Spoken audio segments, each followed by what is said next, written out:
Have you ever felt surrounded by noise even when you're completely alone? The notifications, the endless scrolling, the pressure to keep moving, to keep doing, to never stop. We live in a world that glorifies busyness, that fears silence, that avoids stillness at all costs. But what if solitude is not something to run away from? What if it is something sacred?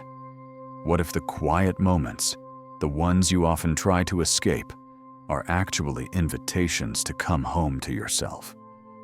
The Buddha understood this deeply. He left behind comfort, distraction, and noise, not because he was lost, but because he was ready to be found. He walked into the forest. He sat in silence.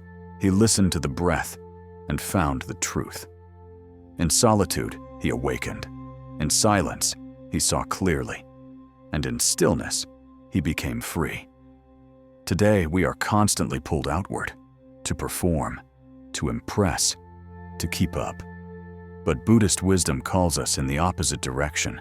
It invites us inward, into calm, into clarity, into sacred solitude. This is not a lesson about loneliness. This is a journey toward inner freedom. So take a breath, let the noise fade, and step with me into the quiet. This is your sacred pause. This is the power of solitude. Before the Buddha became the Buddha, he was Prince Siddhartha. He lived in a palace filled with music, luxury, and endless pleasures. He had every comfort the world could offer. But something deep within him felt unsettled. Despite the beauty that surrounded him, he began to sense that something was missing. One day, he ventured outside the palace walls and came face to face with the realities of life. Aging, sickness, death, and a wandering monk, serene and unshaken.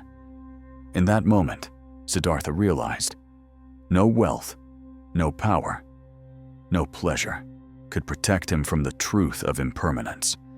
He knew he had to leave, not to escape the world, but to understand it. So he walked away from everything, his crown, his family, his identity. He stepped into the forest alone, carrying only questions and a burning desire to awaken. In solitude, he began his search.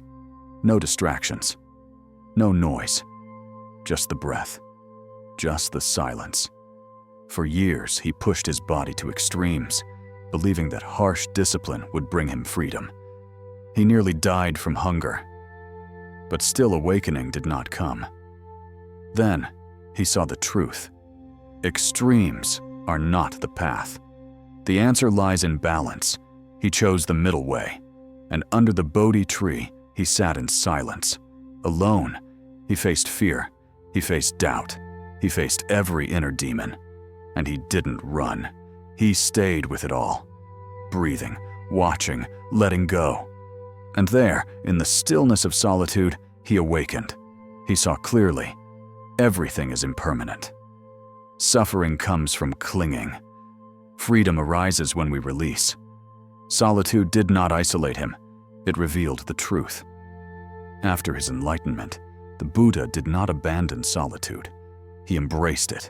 He returned to it again and again, not to hide, but to deepen his understanding, to renew his peace, to live fully awake. What can we learn from this? We don't need to retreat to a forest. We don't need to leave our lives behind. But we do need moments of quiet, moments of truth, moments where we sit alone and listen. Because in that space, beyond the noise, beyond the roles we play, we begin to meet what is real.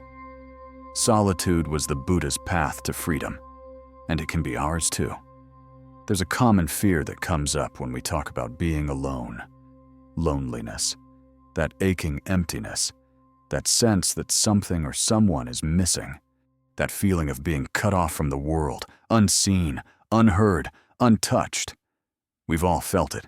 It creeps in during quiet evenings, after difficult conversations, in rooms filled with people who don't truly see us. Loneliness can feel like a void, heavy, cold. isolating. But solitude, real, sacred solitude, is something entirely different. Solitude isn't about being without people. It's about being with yourself, fully, gently, without distraction, without judgment. Loneliness is the absence of connection. Solitude is the presence of self. One is rooted in lack, the other in wholeness. Loneliness says, I am empty unless someone fills me. Solitude says, I am enough, just as I am. This difference is more than emotional. It's spiritual. The Buddha did not teach us to avoid aloneness. He showed us how to walk into it and find freedom there. He showed us that when we meet ourselves in solitude, with compassion, with awareness, we discover a deeper kind of connection, not to the noise of the world, but to the truth of who we are. But here's the challenge. Most of us have never been taught how to be with ourselves. We've been taught to chase approval, to stay busy, to fill the silence. We scroll, we binge, we work, we plan. Not because we're bad people, but because we're afraid of the stillness. Because stillness holds a mirror, and sometimes we're afraid of what we'll see. But Buddhist wisdom invites us to do something different, to sit with ourselves, not to fix, not to analyze, just to be, to breathe and say, this moment is enough, this breath is enough, I am enough. This is sacred solitude. It doesn't ask you to escape life, it asks you to return to it, more present, more open, more whole. In solitude, the ego softens, the stories fade, and what remains is awareness, pure, clear, and compassionate. You might be wondering, how do I know if I'm in loneliness or in solitude? Ask yourself this: am I avoiding myself right now, or meeting myself? Am I craving to be seen, or content in my own presence? Do I feel empty or quiet? Loneliness can transform into solitude when we bring presence to it, when we stop resisting it, when we stop calling it wrong. The moment we stop labeling aloneness as a problem, it becomes a path to clarity, a path to peace, a path to freedom. This is why so many great teachers, mystics, and monks have chosen to spend time alone, not as punishment, but as practice. To sit in silence, to listen within, to remember what is true. Because in sacred solitude, we're not just alone. We are with the breath. We are with the earth. We are with all beings in their truest form. No illusions, no expectations, just presence. And that is the beginning of deep connection. So the next time you feel the ache of loneliness, pause. Place your hand over your heart. Breathe, and remind yourself, this is not emptiness. This is space to grow. This is not punishment. This is presence. Let your solitude become your sanctuary. Let your fear become your fire. Let your heart become your home. We all say we want peace. We say we crave stillness. We long for freedom. But when the noise fades, when the room goes quiet, when no one else is around, why do we feel so restless? Why does the silence feel so heavy? Why does being alone feel so uncomfortable? The truth is, most of us don't fear being alone. We fear meeting ourselves, because when we're alone, there's no one left to impress, no one left to validate us, no role to perform, no mask to wear. And suddenly, we are faced with what's underneath, all the things we've avoided, all the insecurities we've buried, all the questions we've postponed, and perhaps most of all, we face the illusion we've been clinging to, the illusion of a solid, permanent self. In Buddhist teaching, this illusion is called the ego. The ego is not evil. It's not a villain. It's simply a mental construct, a collection of thoughts, labels, roles, and identities we've mistaken for who we really are. It says, I am this name. I am my job. I am my past. I am my reputation. I am how others see me. And when we're surrounded by people, by constant interaction, the ego is constantly being fed. It gets attention. It gets praise. It gets reactions. But when we're alone, no one's watching. No one's affirming. No one's clapping. And the ego begins to panic. Because without an audience, it feels like it's disappearing.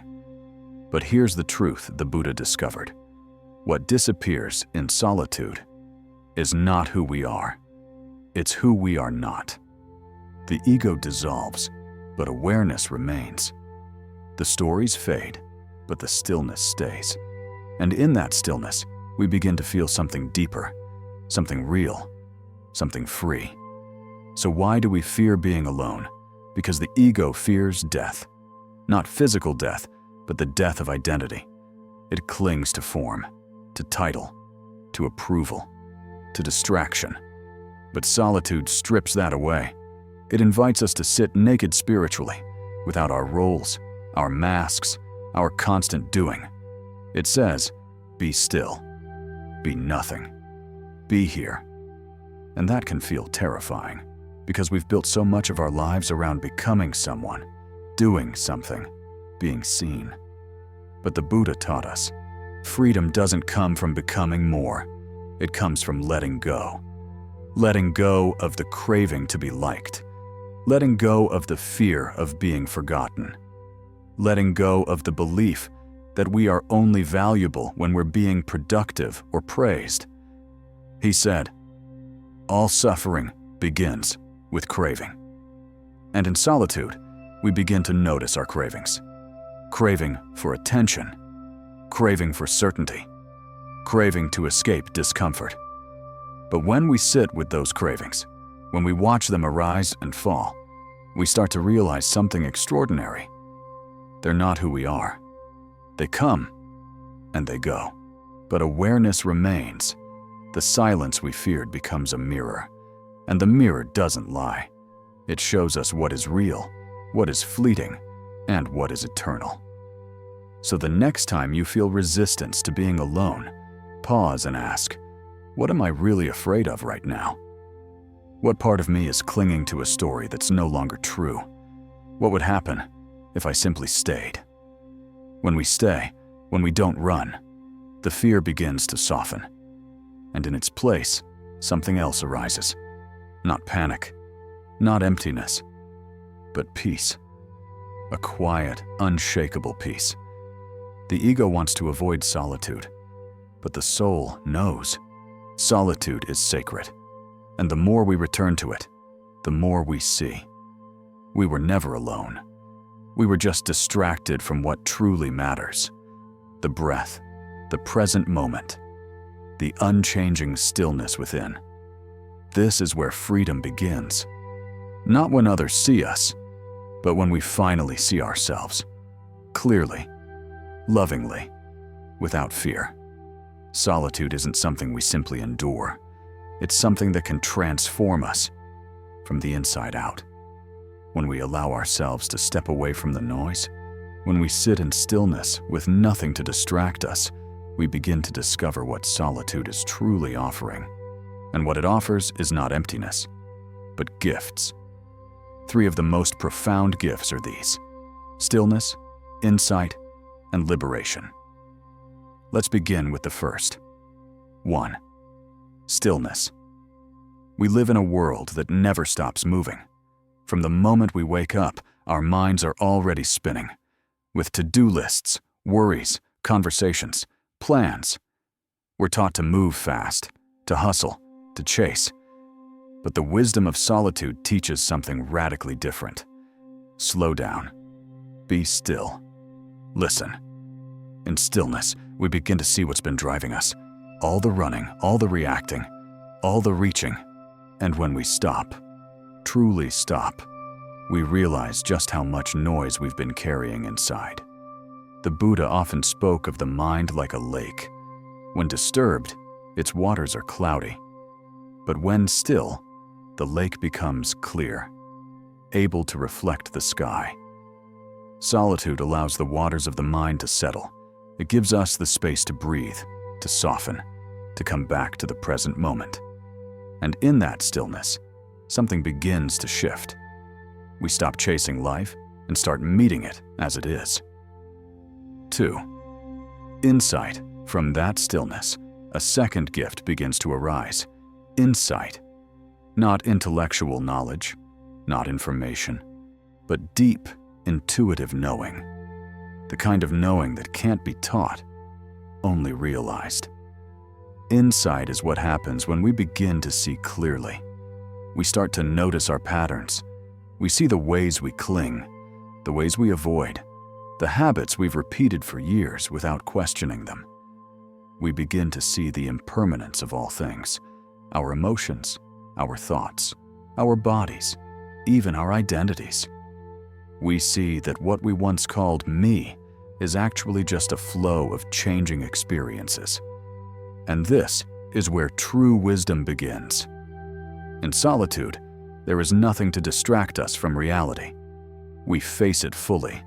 We meet ourselves completely. This is why so many great sages withdrew into silence. Not to escape the world, but to see it more clearly. Insight is the light that shines when we stop covering everything with noise. And when that light turns inward, it shows us something incredible. That peace was never outside of us. It was waiting underneath the noise. All along. 3. Liberation. And then comes the third gift, liberation. Liberation doesn't mean we leave the world. It means the world no longer controls us. It means our happiness is no longer dependent on circumstances, approval, or achievement. It means we stop being driven by fear, comparison, or craving. We become free. Free from the endless grasping. Free from the inner critic. Free from the need to prove or perform. In solitude, we realize there's nothing we need to become, nothing we need to fix, nothing we need to chase. Just this moment, just this breath, just this presence, pure and awake.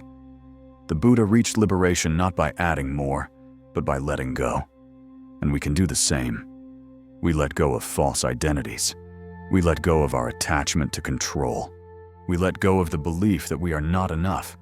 And in that letting go, we return to something deeper, our true nature, spacious, loving, aware.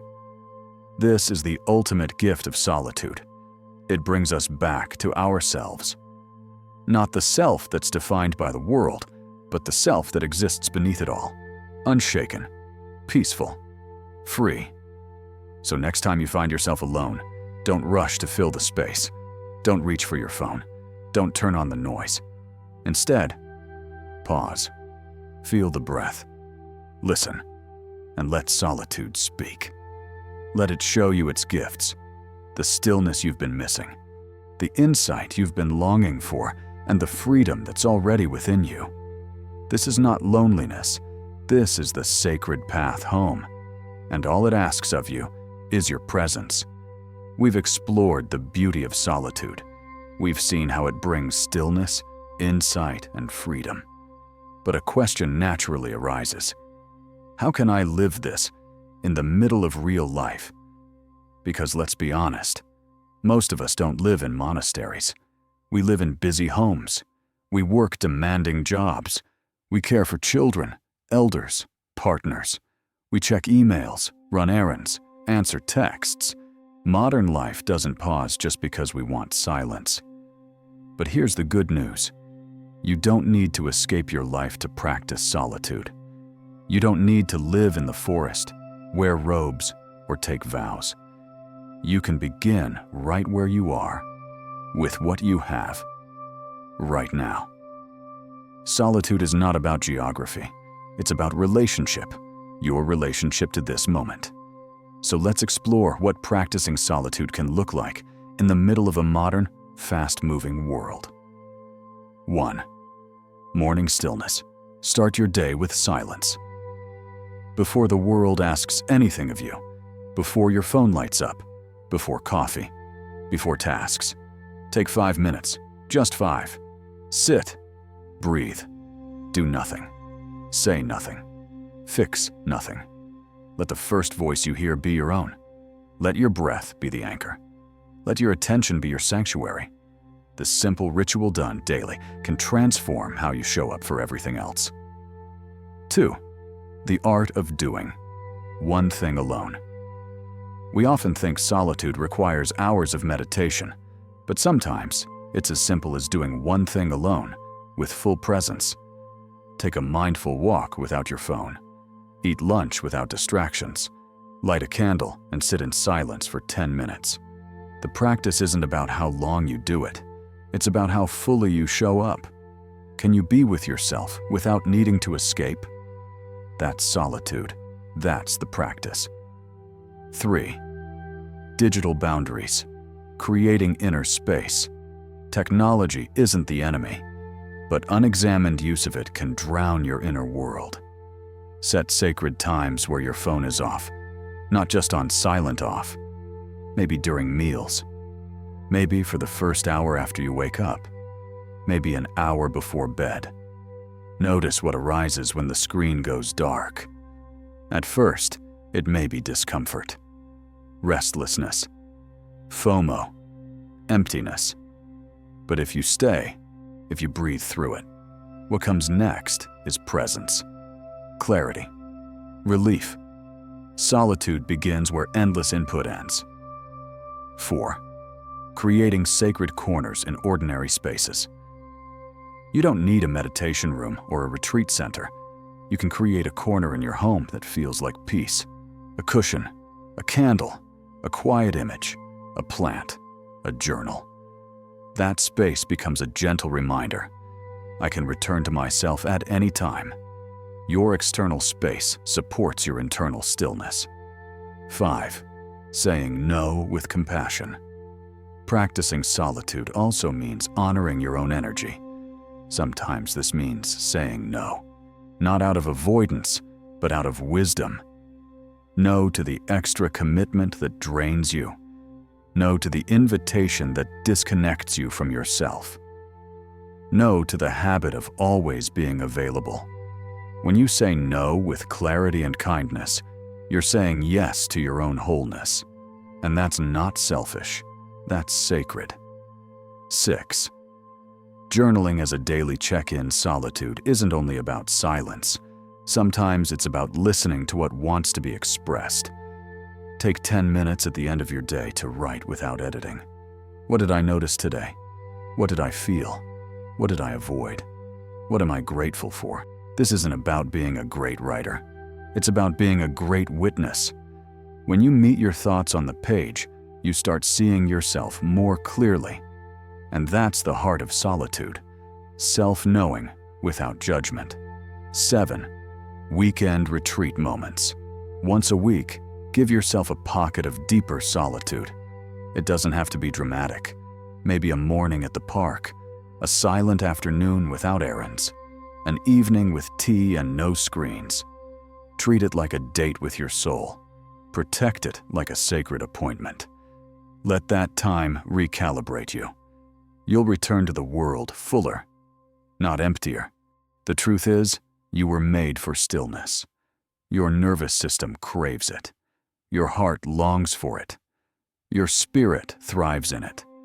The world may be fast, but you don't have to be.